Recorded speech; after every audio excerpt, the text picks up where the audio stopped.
पहला पाठ रोमियों के नाम संत पौलुस का पत्र, अध्याय 3, पद संख्या 21 से 30 तक। ईश्वर का मुक्ति विधान, जिसके विषय में मूसा की संहिता और नबियों ने साक्ष्य दिया था, अब संहिता से स्वतंत्र रूप में प्रकट किया गया है। वह मुक्ति यीशु मसीह में विश्वास करने से प्राप्त होती है। अब भेदभाव नहीं रहा। यह मुक्ति उन सबों के लिए है जो विश्वास करते हैं, क्योंकि सबों ने पाप किया और सब ईश्वर की महिमा से वंचित किए गए। ईश्वर की कृपा से सबों को मुफ्त में पाप मुक्ति का वरदान मिला है, क्योंकि यीशु मसीह ने सबों का उद्धार किया है।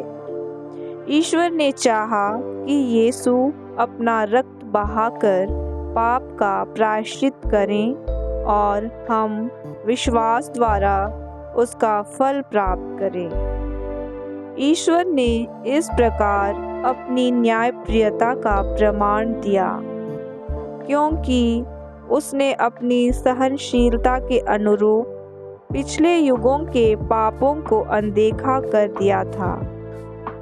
उसने इस युग में अपनी न्यायप्रियता का प्रमाण देना चाहा, जिससे यह स्पष्ट हो जाए कि वह स्वयं पवित्र है और उन सबों को पाप मुक्त कर देता है जो यीशु में विश्वास करते हैं। इसलिए किसी को अपने पर गर्व करने का अधिकार नहीं रहा। किस विधान के कारण यह अधिकार जाता रहा? यह कर्मकांड के विधान के कारण नहीं हुआ, बल्कि विश्वास के विधान के कारण।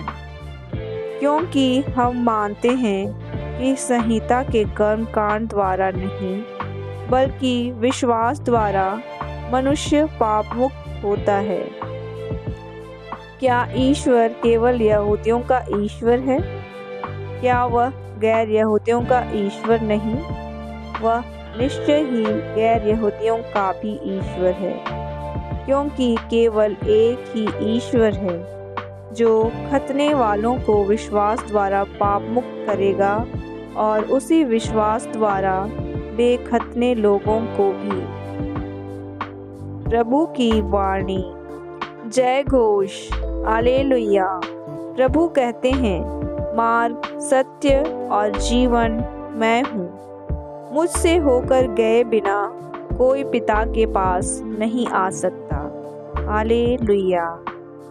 सुसमाचार।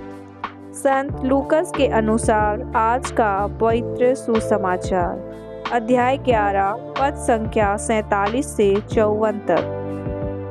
प्रभु ने कहा, धिक्कार तुम लोगों को, क्योंकि तुम नबियों के लिए मकबरे बनवाते हो, जबकि तुम्हारे पूर्वजों ने उनको मार डाला है। इस प्रकार तुम अपने पूर्वजों के कर्मों की गवाही देते हो और उनसे सहमत भी हो, क्योंकि उन्होंने तो उनको मार डाला और तुम उनके मकबरे बनवाते हो। इस कारण ईश्वर की प्रज्ञा ने यह कहा है, मैं उनके पास नबियों और प्रेरितों को भेजूंगा।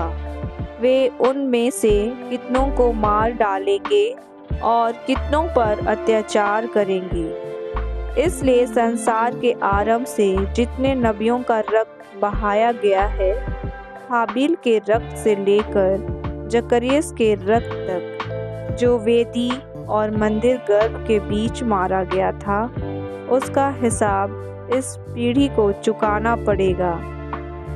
मैं तुमसे कहता हूँ, उसका हिसाब इसी पीढ़ी को चुकाना पड़ेगा। ऐ शास्त्रियों, धिक्कार तुम लोगों को, क्योंकि तुमने ज्ञान की कुंजी ले ली। तुमने स्वयं प्रवेश नहीं किया और जो प्रवेश करना चाहते थे उन्हें रोका। जब यीशु उस घर से निकले तो शास्त्री और फरीसी बुरी तरह उनके पीछे पड़ गए और बहुत सी बातों के संबंध में उनको छेड़ने लगी। वे इस ताक में थे कि यीशु के किसी न किसी कथन में दोष निकाल लें। प्रभु का पवित्र सुसमाचार।